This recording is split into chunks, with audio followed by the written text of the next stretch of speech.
Well, good afternoon, Facebook, and welcome to another episode of You've Got the Power. I'm with my great friend and your great friend, Dr. Chris Centeno, Medical Director of the Centeno Schultz Clinic in Colorado. We have a great gift for you today. Not only the ability to answer your questions, but we are now giving you the ability to download the Spine Owner's Manual. That's what we're going to talk about here today. Dr. Centeno, good afternoon. Nice to see you. Good afternoon, Jason. Nice to see you as well. Let's talk about this book that you wrote. It's called The Spine Owner's Manual. It should be delivered with every baby to their parents. Everybody who's got a spine, and that would be just about everybody, needs to know the information in that book. Let me just kick it over to you so you can sort of explain, why did you write it? Why is it so important for people to read it? I wrote this book a few years back primarily because there was so much misinformation out there on spinal problems. All too often we have the spine device industry driving this 18-wheeler, careening down the road. And there are a few people that will speak against it, that will say, hey, this doesn't really make a lot of sense. Hey, the research really doesn't support adding all this hardware into spines, and then talk about alternatives through the lens of educating patients about what their spine is, what the problems are, so that they understand the implications of taking the wrong track versus trying something that is less invasive. And so that's really why I wrote this book, trying to get that information out there, because there wasn't a lot of that. You would see various people talk about various parts and pieces, but no one really putting it all together in a single package, if you will.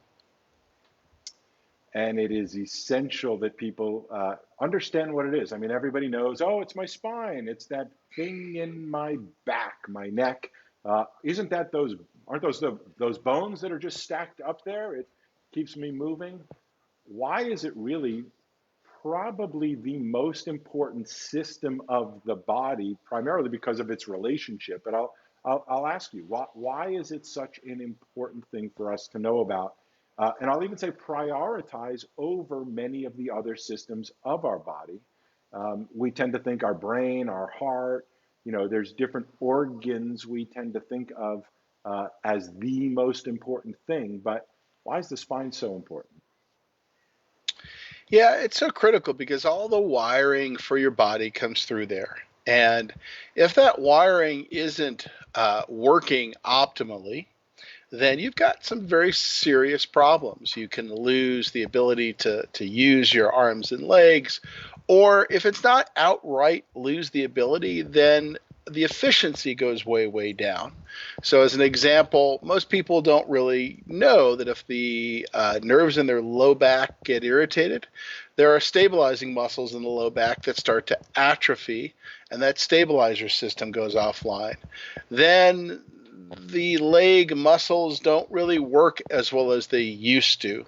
And so then arthritic joints start popping up in the lower extremities. So again, it's such a big system because it affects so many other systems and causes so many other problems. And many times there's this huge disconnect because there's a spinal problem over here and there's let's say a knee problem over there.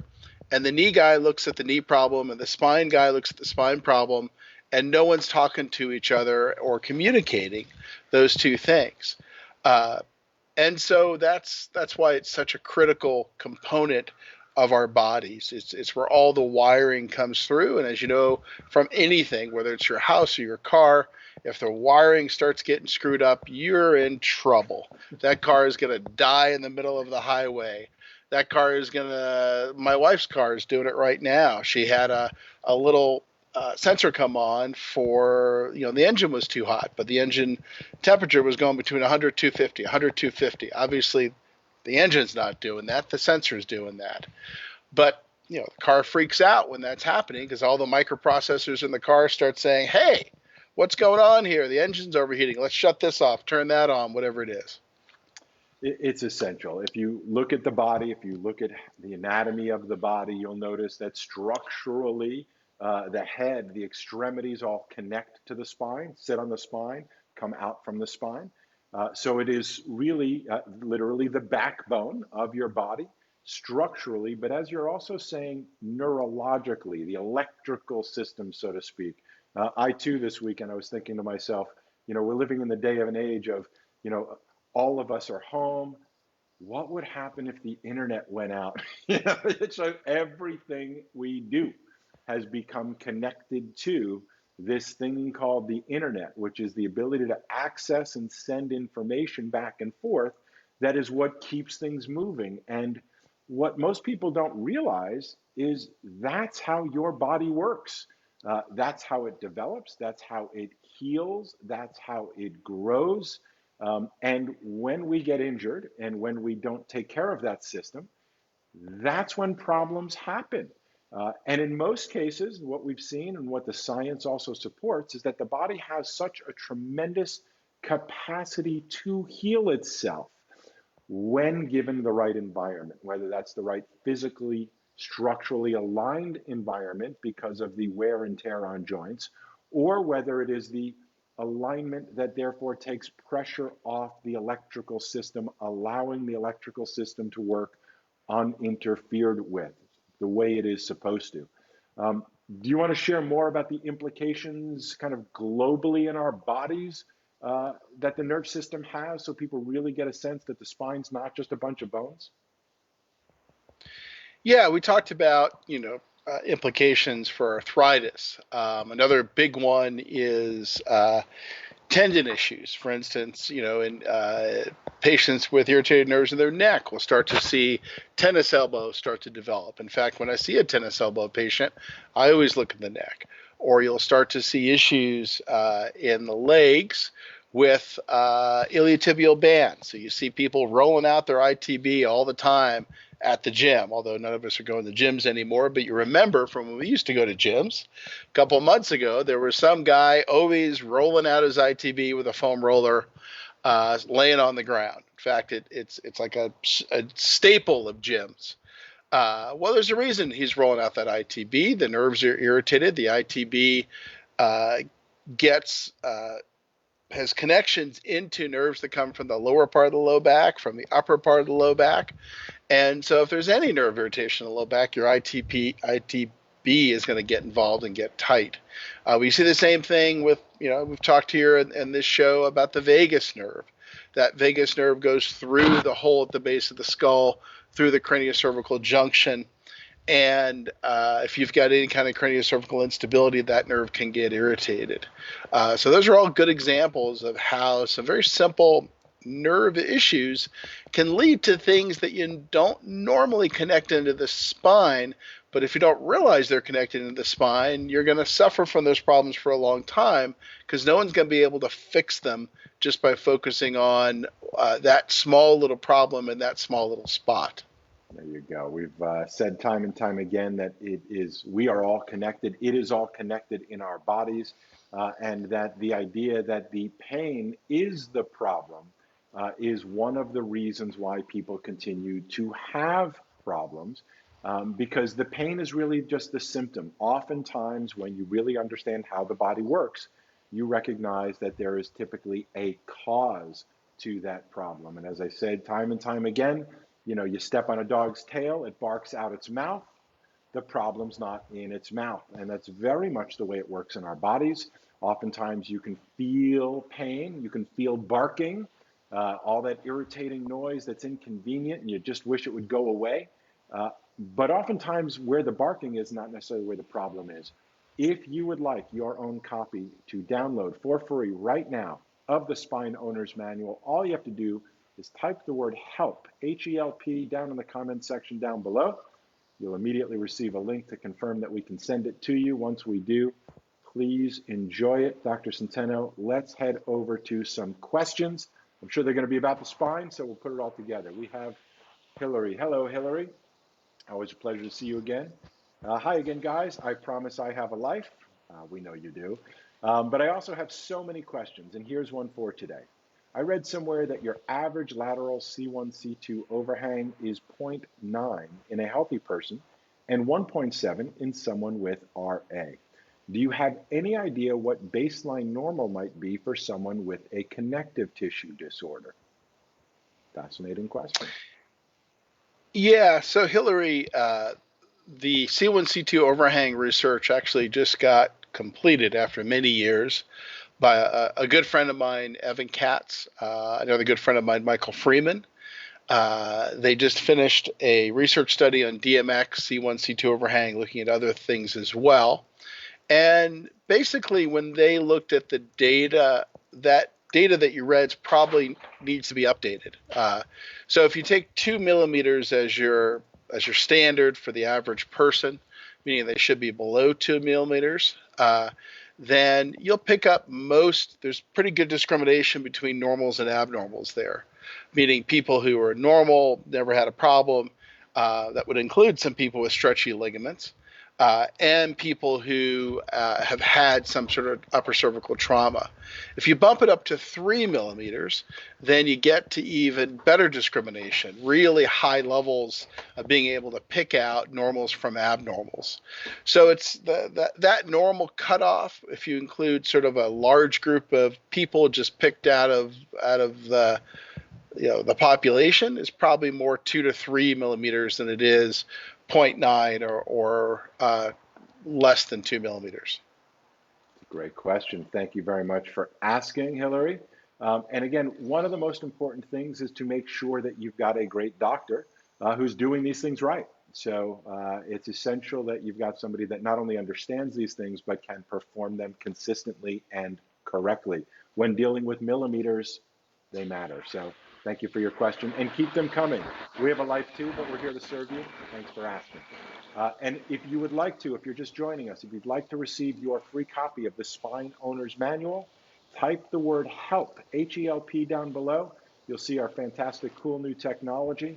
You'll be able to receive your copy, see how it all works. I invite you to do that. All right, let's get to more questions. We have submitted in advance by Gazelle LeBlanc. I did Dr. Heisey's multifidus test from his video because I have low back pain and failed. Can you fix that? Are you familiar with that test? And what can she do? Or what can we do to help her? Yeah, so let's kind of back up a little bit. Multifidus is one of those stabilizers in the low back that helps to keep the bones aligned as you move. So if you were to go and pick up a cup and reach to go pick up a cup, about a tenth of a second before you go to reach for that cup, the multifidus in your back, as well as other muscles, would stabilize the spine. So multifidus tests, and there are many, are there to try to see if those muscles are working or not. Because if they don't work, then things become unstable and start to get beat up. So can you help that? Yes, you can. First, we've got to figure out what's causing it, meaning a lot of times there's an irritated nerve causing it. So that irritated nerve may need to be treated with some orthobiologic injections. And or obviously there are different types of physical therapy you can do to try to get that muscle back. So you would first start with that physical therapy. If that doesn't get it back, then we need to start looking at a cause. We should also, excuse me, also probably get an MRI of your back to look at whether or not those muscles are atrophied, because that can be easily seen on an MRI. Essential. Thank you for asking, and let me encourage you to download your copy of the Spine Owner's Manual by simply typing in the word HELP down below. You're going to see great graphics and really understand not just the word multifidus, but where it is and what it's connected to, and really the relationship of how these things work together. It's kind of like you can think of the English language. You've got a bunch of different words. And words have interesting meaning by themselves, but they take on a whole nother level of meaning when you start putting words together into sentences and paragraphs and stories. And it just creates a whole different world of understanding what these things are. Body parts, like muscles, like tendons, like ligaments, like bones, like organs, very much the same way. We have sliced and diced them into specialties so we can really study them under a microscope and understand what each organ does, what each tissue cell, how it functions. But we have to remember to take a step back. We study under the microscope, but we really learn through sort of the telescope by looking at how it all works together. So understand both perspectives. Everything doesn't happen under the microscope. You've got to look at the context as to where and how these things function. And as we always say, the more you know about how your body works, the better you will be able to take care of yourself and really reduce your risk of having these types of future injuries and accelerate your ability to make the right choices sooner rather than later to decrease your suffering of time and money, which these days healthcare issues are and should be your number one priority. We've learned that. That's what we've learned from this whole program. Let's say hi to Katie. Katie, hopefully that's the way you say it. Thank you for typing help down below. Enjoy your edition of the Spine Owner's Manual, as well as, oh, I hope I get this right. How do you want it? Ragnahidor. I don't even know. My apologies. I hope you enjoy the book. Thank you for typing help down below. And we have another question from Stavros. So Stavros asks, hello there. When you treat the knee, you say that it does not grow a whole cartilage. But if, let's say, we treat the knee every 3 months for 5 to 10 years or longer, wouldn't that eventually happen? The focus is not on the cost of the procedures. Does conceptually the repetition of these procedures, would that in principle, if you didn't have to pay for them each time, would it work that way? You know, it's an interesting question. I mean, first we got to separate knees into two different types for the purposes of this discussion. The first would be there's a small pothole in the cartilage. And in that case, we can see some cartilage repair after a single or two, either same day or cultured stem cell procedure. Then you get into a different kind of knee, one where there's very little cartilage left in the knee, and it's more bone on bone. I.e. more severe arthritis. And in that kind of knee, we are seeing really nice results. In fact, one of the members of our science team just put together some data on 200 knees. Obviously, we've treated thousands of knees. But these were 200 patients, knee patients that we were following for a separate study. And the results were really good. And almost all of these patients had bone-on-bone arthritis. But we're not regrowing those people back their cartilage. So then you get into, could you regrow them back their cartilage if you gave them stem cell procedures every 3 months for 5 years or 10 years? We've never done that, primarily due to the cost. So is it possible? It's certainly possible. But, you know, we haven't had anyone sign up for that level of cost. And that would probably be more appropriate for a cultured procedure where you were able to save, 3, 4, 5, 6, 7, 8, 9, 10 treatments, and then have someone come every 3 months and get those treatments from what you have saved. Doing a stem cell procedure every 3 months and a harvest every 3 months is possible. It just would get a little tiring, I think, for the patient to do that every 3 months, but feasible. I can tell you that we've been pleasantly surprised by doing serial, meaning very frequent PRP injections in more severe knees. We do get some of those to respond that wouldn't normally respond to PRP. So it's a good idea. If you want to sign up, let me know. I'll be happy to do it. It's great thinking, and that is exactly the kind of thinking we want to encourage. And that is, what if, hey, now that I'm learning something new about how my body works, what if? And that's really a great way to approach your body and understand how it works and even explore what is possible. Everybody's unique, everybody's different. There's no one size fits all answer to just about anything for everyone. But asking these right questions, I think, is pretty fascinating. Let's go to more questions. Before I do, Doc, I know one of the sayings that we talk about a lot in healthcare is the concept of a booster a year for life.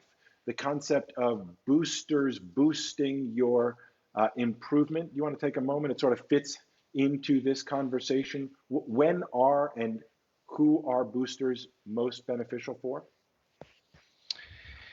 Yeah, so boosters are great for those patients who have had a procedure and are looking to sort of keep that result long term. As an example, for a stem cell procedure in the knee, we're looking at somebody with severe arthritis needing one every 2 years to 7 years.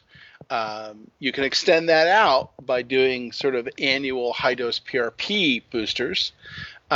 Or the other kind of person is someone actually like myself. I don't have severe arthritis. I've got some mild fraying of my cartilage underneath my left kneecap. And for me, I don't really need a stem cell procedure at this point, but just getting an annual high dose PRP shot in that knee keeps it good enough where there's really not anything I can't do that I want to do. So those are two different kinds of patients that might consider getting into that kind of treatment. There's a lot of questions that we get about that concept, but since it's on the table, if you are interested in learning more about that program, we actually call it proactive. And guess why? Because that is the approach you want to take. If you want a proactive approach, we think of it as insuring your investment.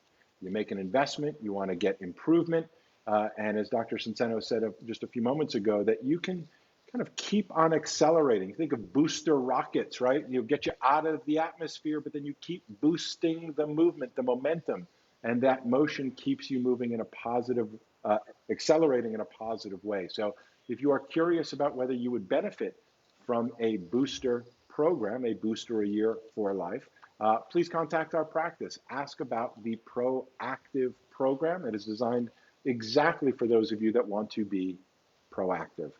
All right, we've got our friend Rachel saying hello. Hello, Rachel. Nice to see you. Thanks for joining us again today. We appreciate it. Terry has gone ahead and typed help down below. Enjoy this spine owner's manual. Katie, you are welcome. Thank you for thanking us. Here's our friend Tom. Hey guys, how common is bacterial infection of the spinal disc fluid? That's a great question. How common is that, Doc? Bacterial infection of the spinal disc fluid. Yeah, so Terry, there's been a lot of interesting research published just recently about that. And I just blogged on this a few weeks ago about the idea that the disc actually has within it its own bacteria that live there. And that's not something we thought even existed until this more recent paper got published. We believed that all discs had no bacteria. And if you had any bacteria in a disc, that was called discitis, which technically means inflammation of the disc, but it really, to doctors, means an infection of the disc. So your disc has bacteria. So we now believe that when you get an infection, it's really just an imbalance in that bacteria. And, right now, the only focus is nuking that with antibiotics, trying to get rid of that infection, because that infection can cause damage. But I suspect in the future, it may be more about rebalancing the bacteria than it is about dropping a thermonuclear bomb in the disc of an antibiotic that kills all the bacteria. So I don't know if that answers your question. It's not common to have a discitis. A discitis, as an example, when you poke a hole in the disc, a discitis happens to inject something. A discitis happens about 1 in 200 times. So that's 0.5%. We're learning new stuff about the body all the time. And that's what makes it exciting, is that there are revolutionary approaches we will continue to take, PRP and stem cells being one of them, knowing you mentioned the 18-wheel truck momentum and so on, that there is cutting edge science, and then there is institutional momentum. And institutional momentum is usually way back from the cutting edge science. And that's what you as consumers, that's what we have to understand when making these types of decisions.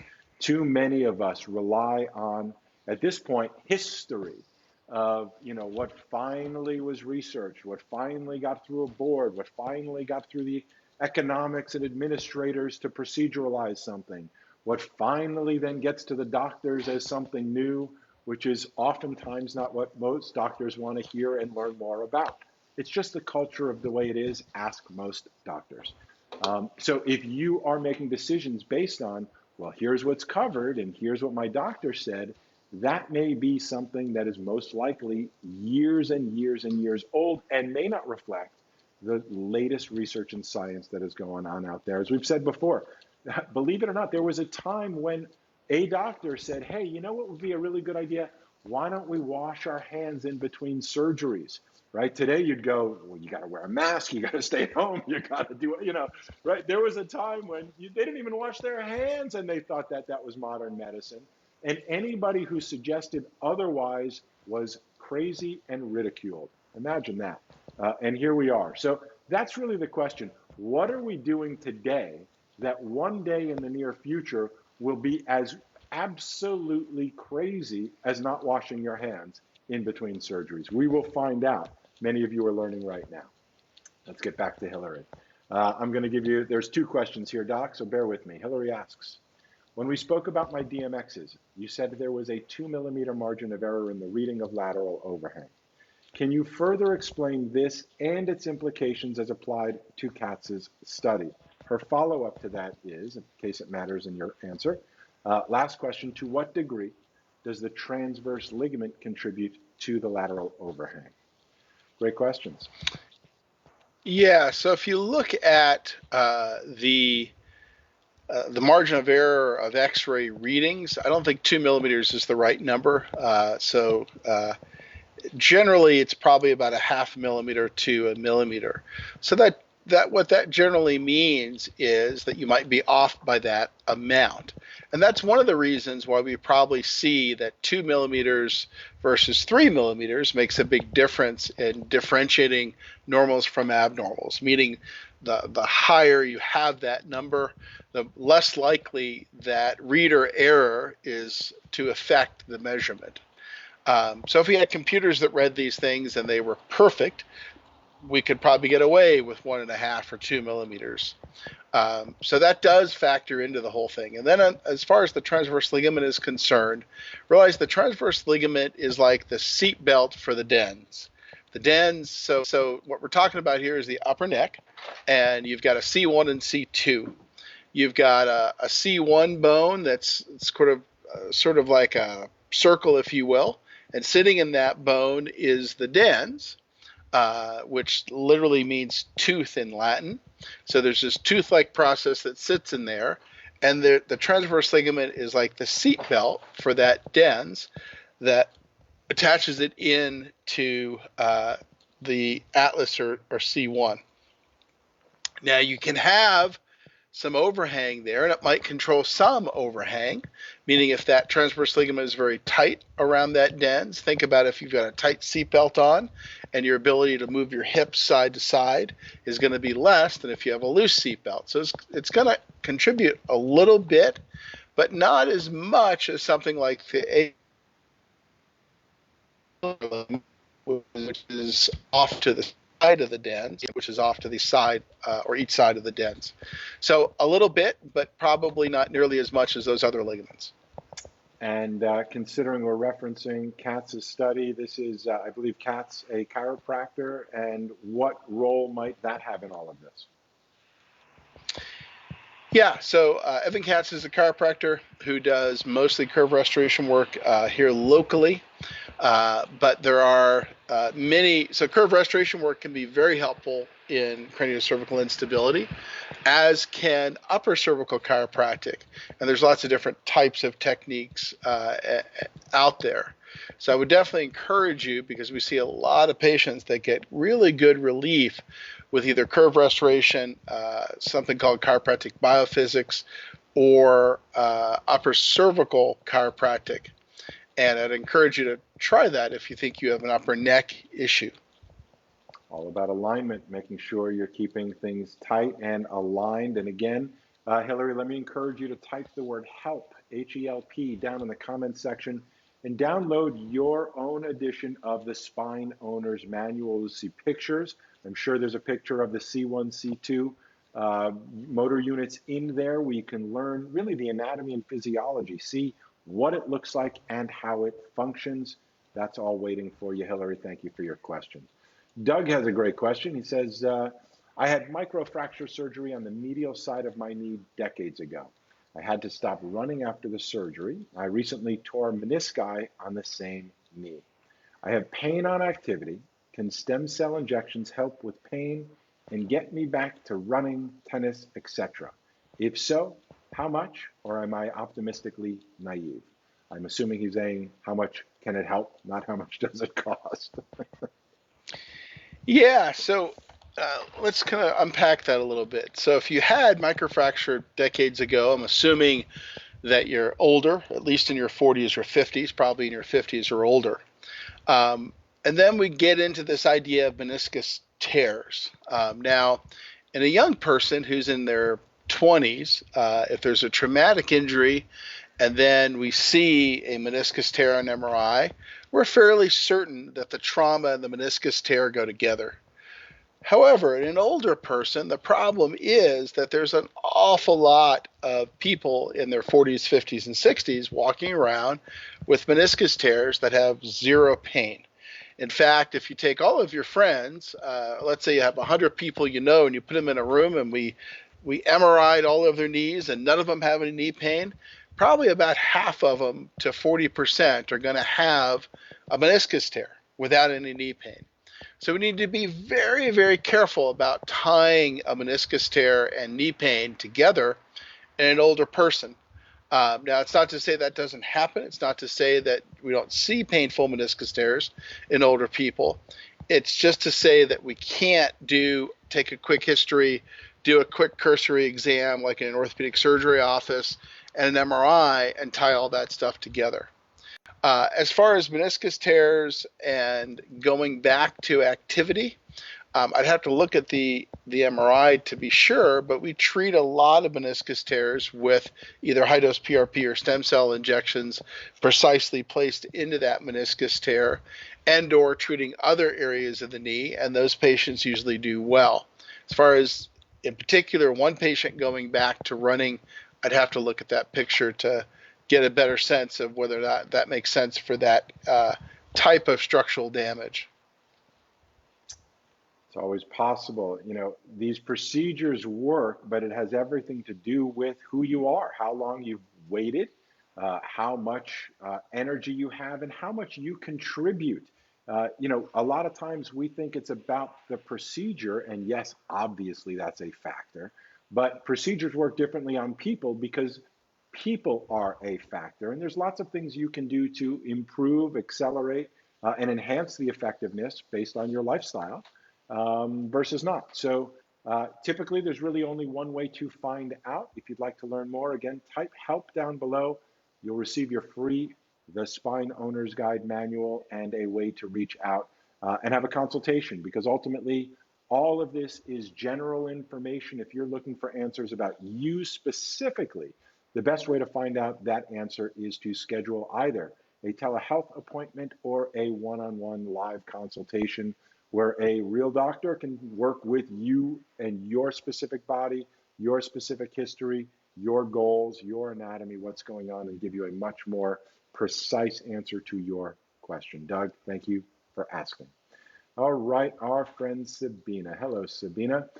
Could a lower spine nerve irritation along with hip, knee, and ankle pain originate from CCI problem? I only have a mild bulge in L5S1. 4 rounds of lysate epidural has not helped. Only had one PICL so far. Overhang is still over 4 millimeters. My whole body still feels rotated. It's a puzzle. Thank you. Thoughts?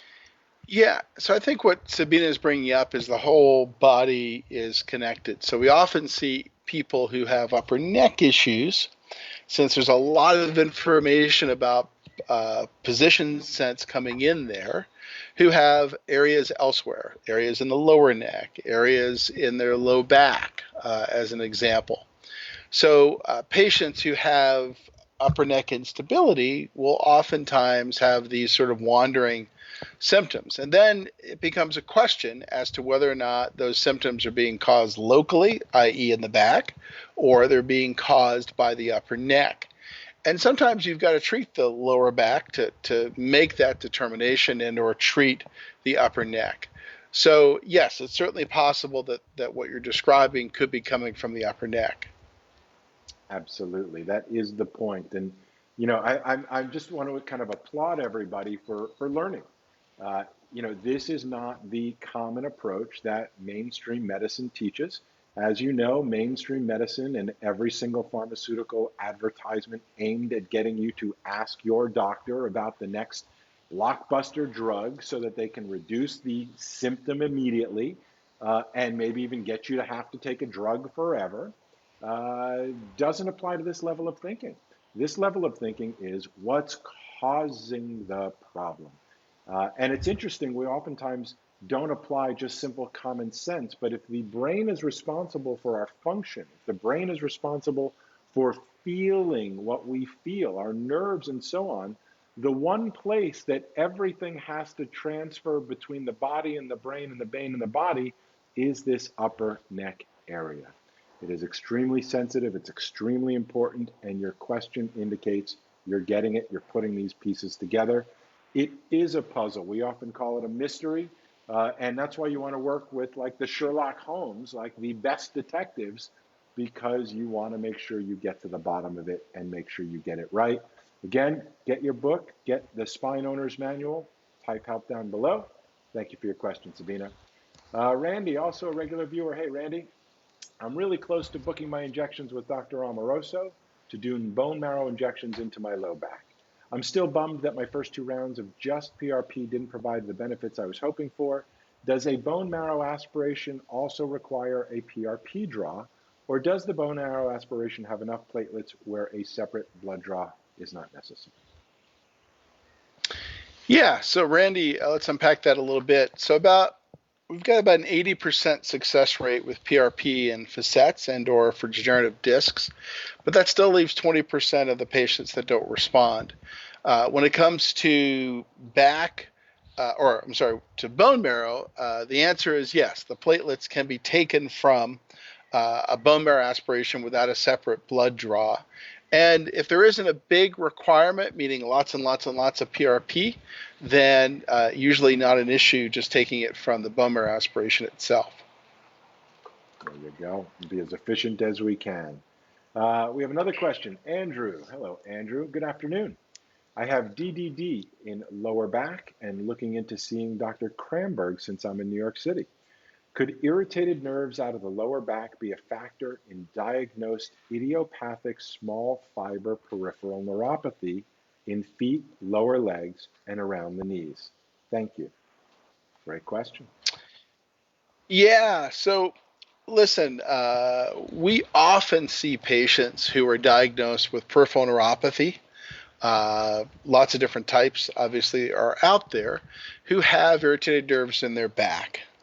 And what usually happens is they'll go in, they'll see a neurologist. The quickest diagnosis when someone just has sort of numbness in their leg or feet is oftentimes peripheral neuropathy. And it takes a little bit longer to ferret out. Is it coming from the back? Is the back a contributor, etc.? So I think working with Rob Kramberg in New York City area would be great. Rob can help you try to see if it's a back-related issue as well. And sometimes it takes actually treating the back with something like platelet growth factors to really see if this is a back issue, meaning if we treat your back and some of that numbness gets better in your feet, then it's pretty clear it's not just your feet, meaning it's not just a small fiber peripheral neuropathy, but there's something else causing it. And it's very, very common to be associated with low back irritated nerves. I find it always interesting, any diagnosis that includes the term idiopathic, because on one hand we're saying we know, on the other hand they're saying we don't know. I find it Idiopathic, ironic. yeah, means by its very definition we don't have a clue what's going on. So I find it ironic. Again, this is the beauty of understanding. I wish everybody can go to sort of medical school, chiropractic school, or something. It really is the education of the owner's manual of the body, because you get to sort of understand kind of the inner workings of how this language works. Uh, you know, People come into the doctor, they go, my joints, they're really red and they're puffy and they're sore. And the doctor goes, you have arthritis. And if you know the language, you go, well, that's exactly what the person walked in there telling you. You just told them the same thing back in a diagnosis, which doesn't necessarily help very much. Do you care to comment on that concept Yeah, I at mean, all listen, for people to understand? all professions develop a language. Yeah, all professions, I think, develop a language to put a barrier between them and the customer or the client, in this case, a doctor and a patient. And yes, it wouldn't look nearly as good as if the doctor said, you've got some problems with your nerves in your feet. I don't know what's causing it. Idiopathic small fiber neuropathy sounds a heck of a lot better as a diagnosis. So yes, there's the language of medicine. And that's code for they don't know. That literally is the definition. So, anyhow, um, Andrew, thank you for asking your questions. Keep asking your questions because this is where the learning happens. And as we keep on saying, you've got the power because you have to be your own advocate. You got to ask the right questions. You got to navigate the system to know who you can trust, what makes sense, what doesn't make sense, what's logical, what's ridiculous.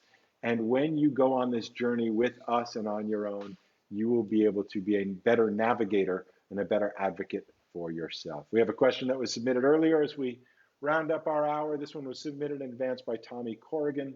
Just found out I have a herniated disc. Can that be treated without surgery? Doc?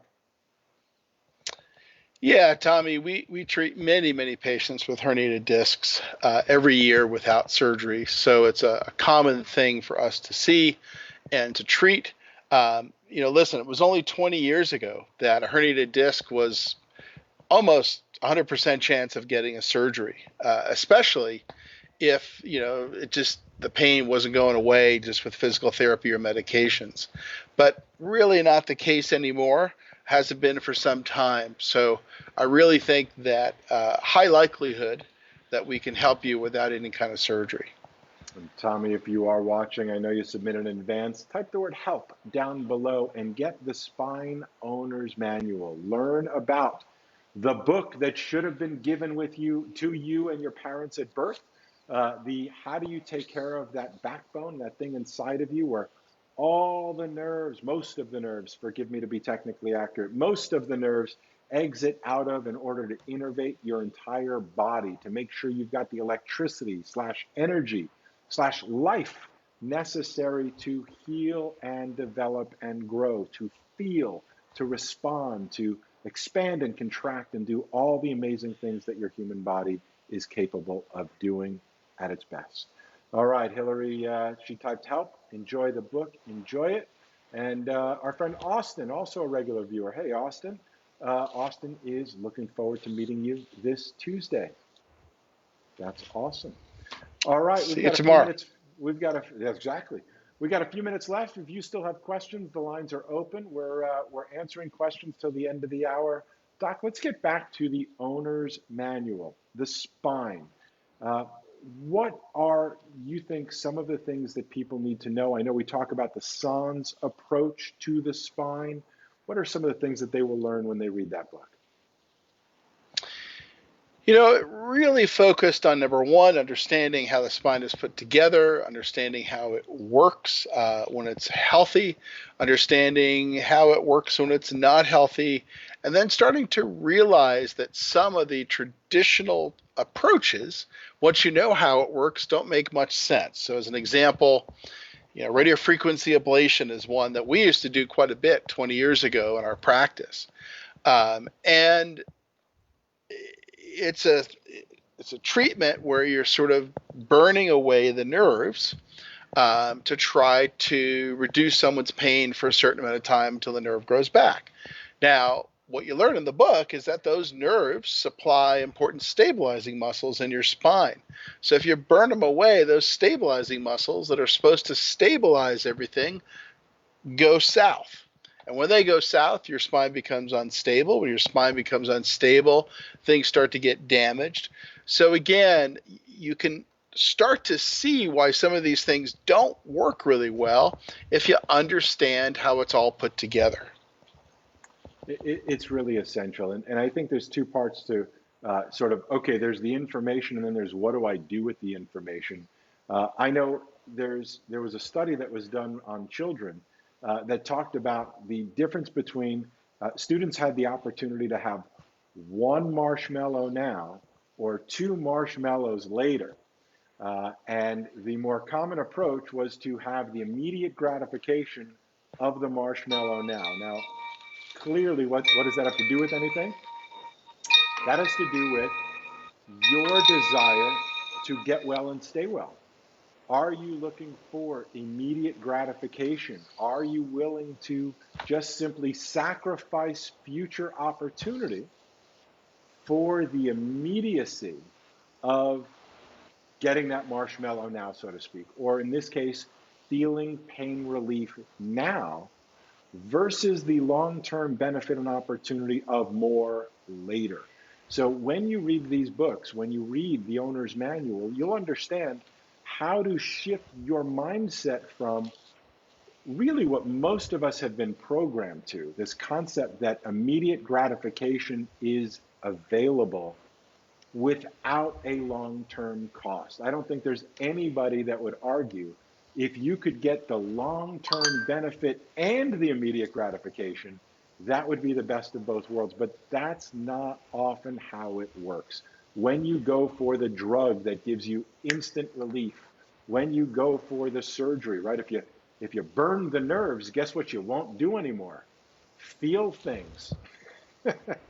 So there's an immediate gratification to that, but at what cost? And that's the question everybody should be thinking through and asking themselves. If I take the marshmallow today, how many will I not be able to get later on? Let's round up the hour with one last question. We'll close it up. And Hillary once again says, I've heard varying opinions on whether curve restoration is a good idea for someone with EDS. Do you think it is? Also, is it possible that bulging discs could get in the way of a curve restoration and would need to be reduced before the curve is restored? Interesting questions. You can see the mind, hear the mind kind of thinking this through. What are your thoughts on that, Doc? Yeah, I think curve restoration is definitely something that can be helpful for patients who have an unstable upper neck because it provides a better base of support. Curve restoration, I've never seen an EDS patient do worse or better with it. In fact, in some ways, they may be a little bit better because they're going to remain pliable much longer than the average person. Meaning the average person, when they get into their 40s, 50s, and 60s, starts to get a lot of bone spurs, a lot of decreased range of motion baked into their neck. And in some of those patients, it can be difficult to get the curve back because there's now bony changes. Whereas in EDS patients, that tends to happen less often. And when it comes to a bulging disc, well, it's possible if there was a really big bulging disc with a very tight spinal canal, that could definitely get in the way of curve restoration. Not so much with a smaller to moderate bulging disc, usually not an issue. In fact, if anything, the curve restoration will pull the disc further away from the spinal cord because you got to realize by increasing the curve, the disc moves forward relative to the spinal cord. That's exactly right. And that's why it's great to work with an established, experienced doctor who can know your history, know what your concerns are, see those images, and work with your doctor at Centeno Schultz. So we'll take one more really important question from our friend Rachel. She says, this is important. She'd like to know, Dr. Centeno, what's your favorite LaCroix flavor? I think LaCroix bubbly water. And I think you're on mute. You're on mute. We got you on mute.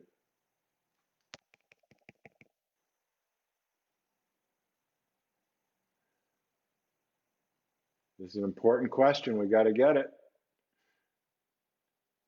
No, did we lose you? That's the one. Okay. And it appears to be peach. All right, there you go, Rachel. Thanks for the question. All right, everyone, just in time. Thank you for joining us. Please type the word help down below. Hey, if you know somebody that you know should be reading the book, that you know should be coming to the clinic, that you know should be watching this program, you can forward this video by clicking the share button. You can share it with anybody and everybody on Facebook. Reach out, be generous. In today's day and age, there's so much talk about being kind and doing the right thing and looking out for each other and, you know, making sure that we're in this together. Well, that's my invitation to you. Reach out to your friends and families, do the right thing, be generous by sharing the information that they need in order to make the right decisions for their health. The number one cause of health issues in today's day and age statistically has been and continues to be musculoskeletal conditions. And that's what people suffer from when you are in pain. Your body shuts down and doesn't have the energy necessary to really be as healthy as it can and should be. So decrease your risk, increase your quality of life, learn all about how the spine works and what you and we, if necessary, can do to help you live your best life. On behalf of Dr. Chris Centeno and everybody else at the Centeno Schultz Clinics, I'm Dr. Jason Deitch. Thank you so much for watching us Monday, Wednesdays, and Fridays, 12 Pacific time. Enjoy the book. We'll see you Wednesday. Thanks for watching.